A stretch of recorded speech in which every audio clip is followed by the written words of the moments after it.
Welcome on into the podcast. I'm Brett. I'm Dorian. And if you're not subscribed to our YouTube channel or our podcast, make sure you do that. Like the video, hit the notification bell, all those things. Leave a review. It helps us out a great deal. With that said, we have some nerd news for you. What do we got, Dorian? So we got Jonny Depp's future with Fantastic Beasts, or lack thereof. Pokemon Go having its best year ever. Mandalorian Chapter 10. But first things first, Teenage Mutant Ninja Turtles 4 / reboot might be a thing. So, yeah, this is interesting because, okay, for whatever reason, the Ninja Turtles, not just, like, I guess in, like, the comic book realm at least, is super hot right now. You had the last Ronin just come out. They've added a new turtle recently in their continual run. Oh, really? Which I don't want to talk about that because I think it's blasphemy. Yeah, but, no kidding. Like, but I mean, I just don't like the sound of that just hearing about it for the first time. I know, but basically, the turtles are really hot right now, and even with this speculation or this writer of the original, I don't know if it was the whole trilogy or one of the movies from the early 90s. So you got TMNT. He was the original writer of the first one. Here. Okay, so the TMNT movie back in 91, I believe it came out. 90, I think. Okay, it could have been. Yeah, that sounds right. I mean, so we're talking the people in the suits with the animatronic heads, Jim Henson, Creature Shop. Yep. So yeah, what do we know about this right now? So what we know about it for right now is Bobby Herbeck, writer of the OG TMNT movie.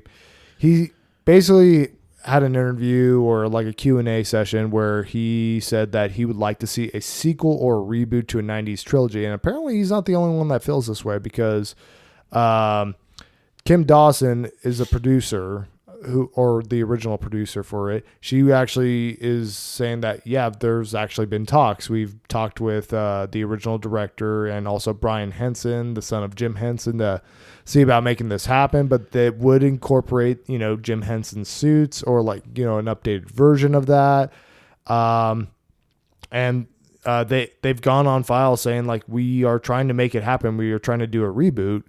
And yeah, so I mean, it's so whether this is going to manifest itself into a sequel, because it was kind of unclear, because they kind of answered yes to both, like whether like just doing like a sequel to like TMNT, kind of like a Bill and Ted situation where it takes place like 20 years after the last movie or something like that, or just rebooting it from the ground up in the style of like the 90s movie or something like that. Unclear. Yeah. But that being said, I mean, just from what we're hearing from this information, I do like the idea of a Ninja Turtles movie taking place back in the 90s, just because that's where it was born. It's a product of its time. It makes sense, especially with 90s nostalgia becoming more and more of a thing.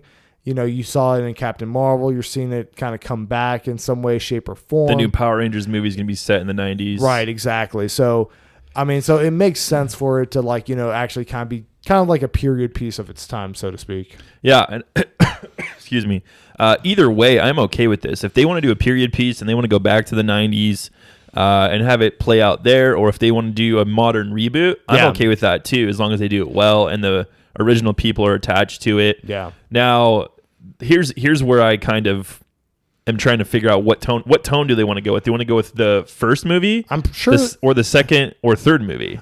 Because the first movie is very much darker than the other two. Yeah, no, the first movie is definitely That's more comic Ninja Turtles. Comic Ninja Turtles, but it's kind of almost like a nice blend of like comic and TV, like cartoon here for the most part. I think that's the one you have to go with, because that was the one that people remember. That's the one that people really like attach themselves to. I mean, 3 don't even like don't even consider it here, but 2 I think is like a little. 2 is definitely my favorite as a kid, because it was more lighthearted. Well, it was more directed for kids. Yeah. You even had like a kid sidekick in there doing martial arts as well. Well, he wasn't a kid, but I mean, he was a teenager or whatever. Yeah. But like something. Ernie Reyes Jr., baby. Something for the kids to identify with. Do you know the backstory with that on how they got? So Kino, played by Ernie Reyes Jr., was actually the in-suit martial artist for Donatello in the original movie. Yep. Oh, I did not know that. Yeah. Okay, that's interesting. So, but yeah, so So I mean, the one thing I am a little wary on is the whole Jim Henson suits, just because I don't know if that's necessarily the best route to go with nowadays per se. I think you kind of have to do something like maybe a blend of like CGI and Jim Henson suits to a certain extent, because I think if you try to like just do what you did in the 90s for like action set pieces, it's not gonna hit. But that being said, I mean, I think honestly this might be the route Ninja Turtles has to go if it wants to make a new movie, just because they've tried like ever since like the original run in the 90s, and it hasn't quite stuck. You had that animated movie, which honestly that was pretty good. That was actually pretty good. And we're still getting another animated movie. We are with Seth Rogen, which I mean we're not entirely sure how that's going to work out. It's supposed to be kind of like it'll probably be Netflix or like something, a high school coming of age kind of story, which I'm like, okay, I mean, I don't know how I feel about that. I mean, I have to see like actually more of that before I pass my judgment on it. But and then we had the Michael Bay ones, the Michael Bay ones, or whatever. I mean, that they were fine. I mean, they were just kind of like a half-hearted attempt. I feel like it wasn't like they were trying to like, I don't know. I think like what we wanted those movies to be was like essentially like what Marvel did for their franchises here. I remember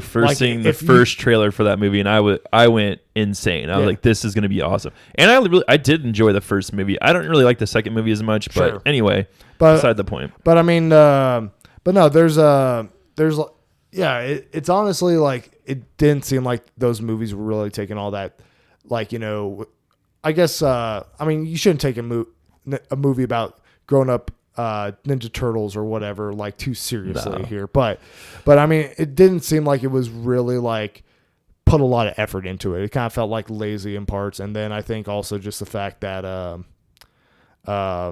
this was something that if you had like Joss Whedon on the job for something like this, you would be like, okay, yeah, now I'm really interested. This is probably going to be really good here, but I digress. We got some Star Wars news, kinda. Mustafar is apparently real. Not saying the planet Mustafar, but scientists have supposedly found a planet similar to the volcanic Mustafar we know from Episode 3. Mm-hmm. So basically, what this entails is, it's about 200 light years away from us. It's designated K2-14-1b, which I'm like, yeah, okay, sure. Well, yeah, everybody's going to call it that. But it's apparently a rocky planet that orbits like very close to its own star, which causes it to have like this lava ocean that could be at least like 62 miles deep, which is insane. I don't know how they get that, but yeah. Just mathematics. Yeah. But it's estimated to reach about 5,432 degrees Fahrenheit. Dang. That's hot. And so here's the thing about this planet. It doesn't rotate like Earth does in terms of like, day and night cycles. It just stays because of like something with like the gravity, because it's so close to its star, it doesn't rotate. There. So one side is always daytime, the other side is always nighttime. Interesting. So basically, so on the day side, it gets real hot, and it's got like a lava ocean that like essentially evaporates the rocks that are on that side, which causes it to like rain rocks here essentially, which is like, okay. And on the night side, it gets down to like 300 Fahrenheit here. So not an inhabitable planet by any means. I mean, it's okay to visit. You just don't want to live there. Yeah. Kind of thing here. But so here's the thing. It's in a galaxy far, far away. And as a Star Wars is real, guys. It has a striking resemblance to a certain planet. I mean, yeah, it's time to get the petition to get that name changed. I mean, come on, who's gonna say, "Oh yeah, that K2, lava planet"? Yeah, it's like no, it's Mustafar. Let's be honest here. But I mean, here's the real question: does it come with the high ground? I'm just asking. There's no high ground. I'm just asking for a friend. Yeah. So. Yeah. But no, I mean, just cool stuff, I mean, yeah.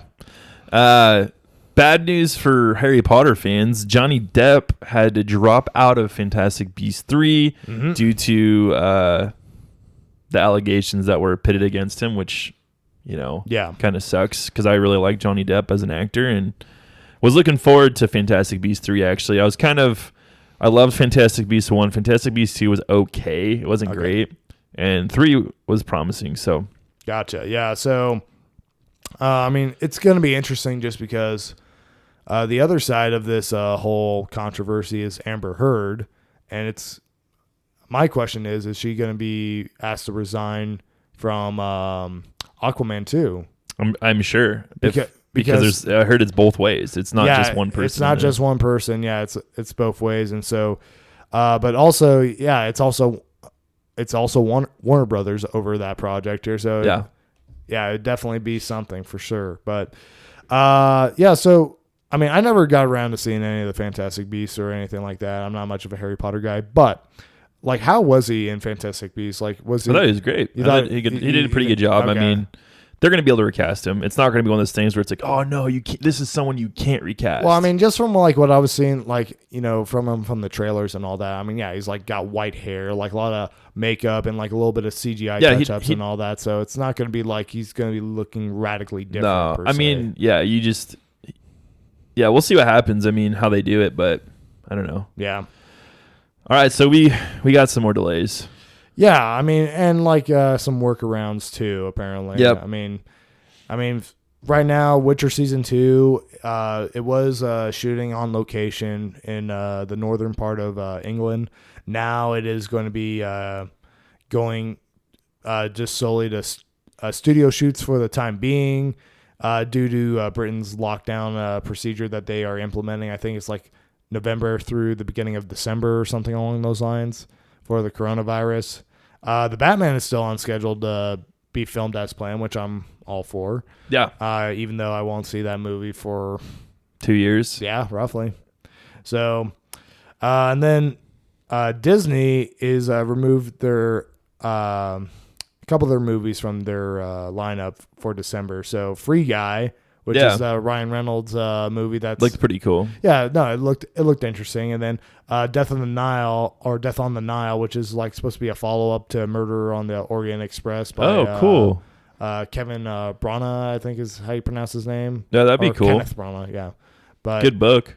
Yeah, so honestly, not really all that surprising at this point in time. It's just, I do like the fact that rather than shutting, the stuff down in England, that people have found a way to actually work around it and like kind of like live with the virus, so to speak. Right. And thank the Lord for Jon Favreau and his team for designing that set that they use for Mandalorian, because a lot of these, like the Batman's going to be using it. I'm sure this is the wave of the future. This is how they're going to be able to do stuff, especially in the current climate we're in. Yeah, when you have to have like a limited amount of people on set and all this stuff. Yeah, no, it probably will be, in all honesty.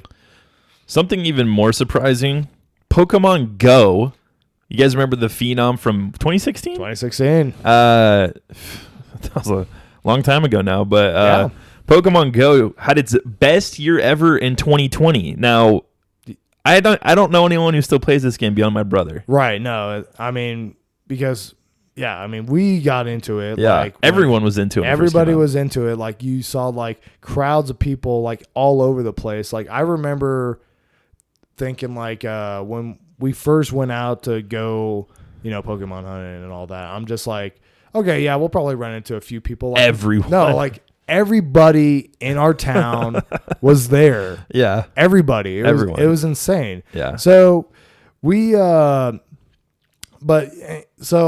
apparently the game has made it some adjustments so that you can actually catch, your Pokemans when you're not like when you're at home or when something. When you're at home or like, I think they did that right around when Corona hit. So no, they did. Yeah. Makes sense. So, but despite all that, yeah, it raked in $1 billion just in 2020 alone. That's crazy. It's making it its most successful year so far. Makes me want to play it again, honestly. Yeah. If I could just sit at home and throw Pokeballs on my phone. Yeah.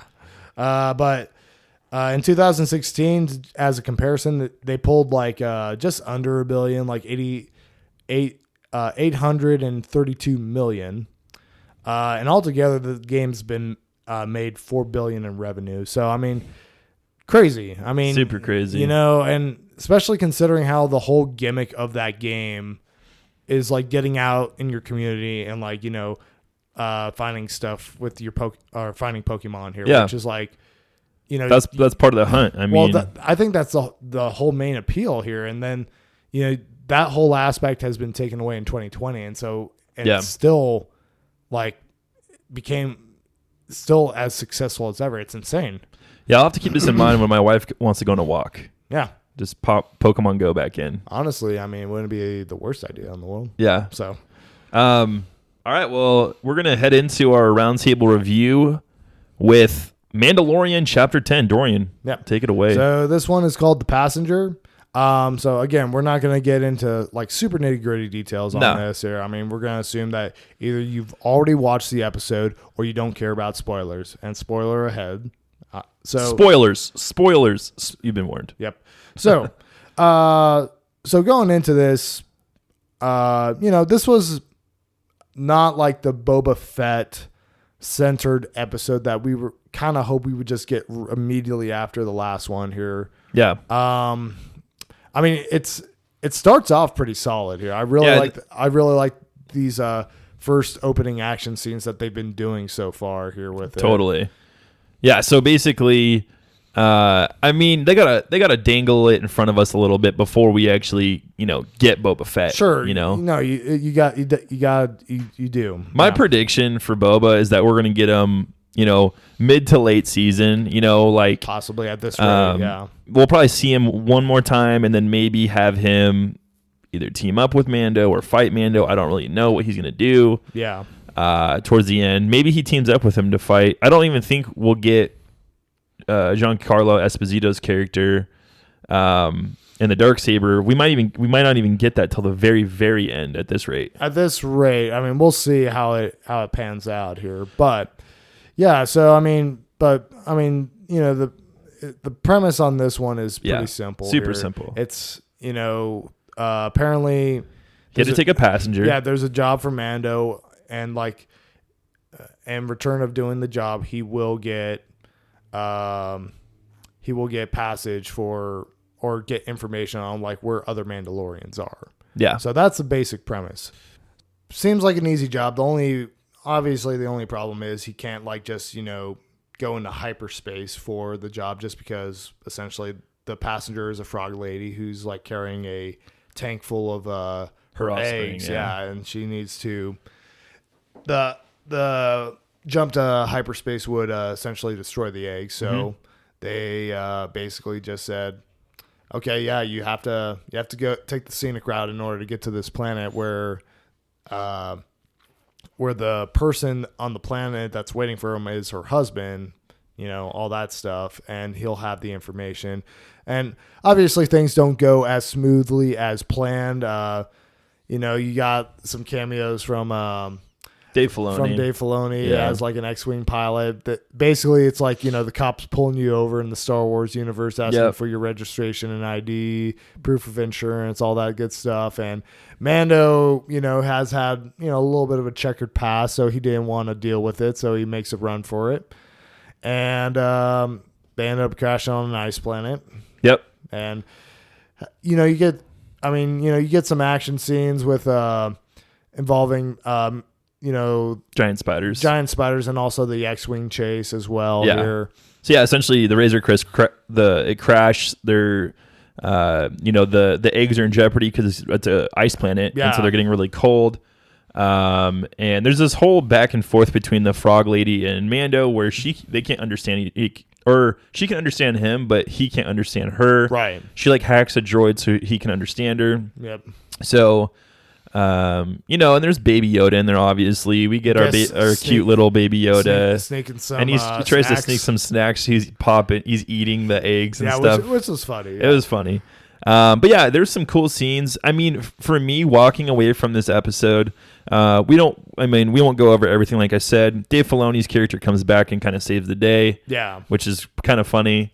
Yeah, I was like, gee, way to pat yourself on the back there. Yeah. Filoni. Because basically, the Razor Crest crashes and they're unable to get off the planet. He's trying to fix it. Yeah, which I mean, I may be wrong in doing this, but I think because essentially the X-wing pilots do let Mando go, and I'm pretty sure the reason why was because of what happened. I think it's like episode 6, the heist of last, right? Yeah, the heist episode from last season where he's like trying to save the Republican.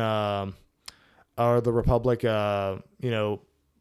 soldier on that one ship, and then he also captures the other, the 3 bad guys. Yeah, the people that he's like involved in the heist with and all that, and that's the Dark Knight episode, the Batman episode, basically. Yeah. / horror. Yeah, one of my favorite episodes. So they rattle off all these things he's done that they should arrest him for, and essentially. They shoot all the spiders away because they're in the Razor Crest. The big one, they're about to take off. The big one jumps on the Razor Crest. And you're like, oh, they're not getting out of here.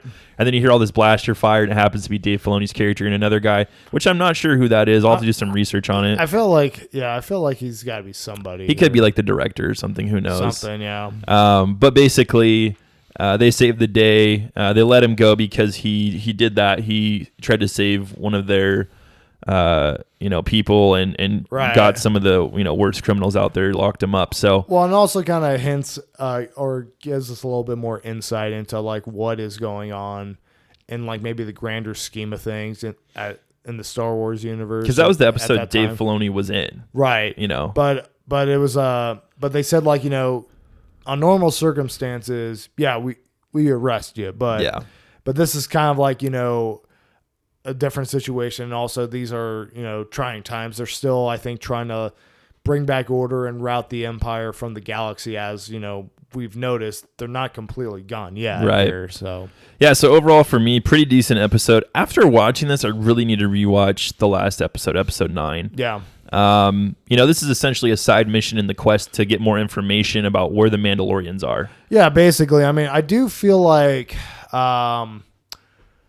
with this episode, I felt like it was a little bit more on track with like essentially, completing the main objective for this season as opposed to the last episode, because the last episode, it started out with like, him trying to find the Mandalorian on Tatooine.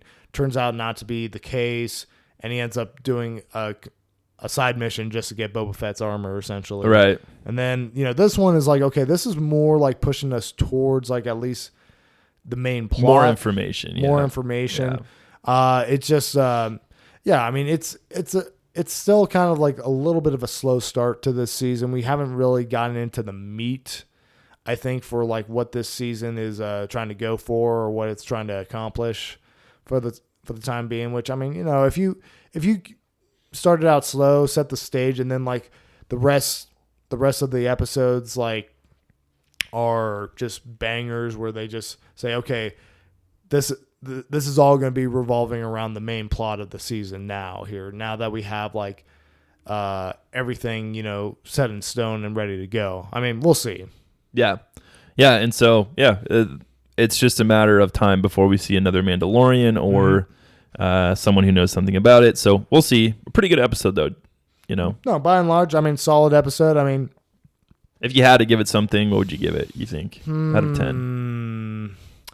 I mean, again, it's kind of hard to like determine. It is like, really at hard this point in time, just because you don't know how these episodes are going to play into the grander scheme at this point in time. And full disclosure, we could redo our grades for each episode at the end of the season. But if I had to give it a score now, I'm thinking maybe about a 7, somewhere around there. Same here. It was good. It was decent. So. I mean, solid. I mean, I just think, I think, you might see like next episode, maybe like another kind of like episode similar to this, like where it's, kind of side mission feeling like, or like side story feeling, but it's pushing it towards like the main objective. Yeah, I think episode 3 kind of has to be a big story episode as far as getting info, meeting another Mandalorian or someone who knows something. I mean, it's definitely got to push the story forward here. It can't just be like, oh, you got to this planet. Well, there's another dragon terrorizing